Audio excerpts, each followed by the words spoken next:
Nilisema juzi wakati tunawasilisha ilani, la kwanza tunataka mnaposoma kule muwe na K4 badala ya K3.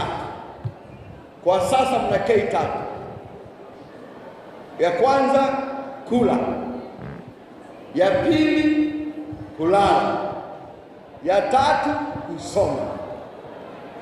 Tunataka tuongezee K ya 4 ambayo ni kazi,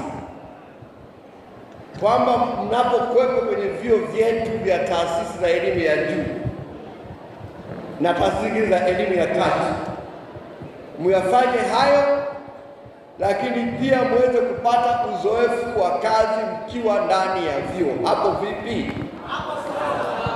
Hilo tumeliweka. Inamaanisha kwamba kama unasoma chuo cha CB na pale kuna maktaba, kwa nini tuajiri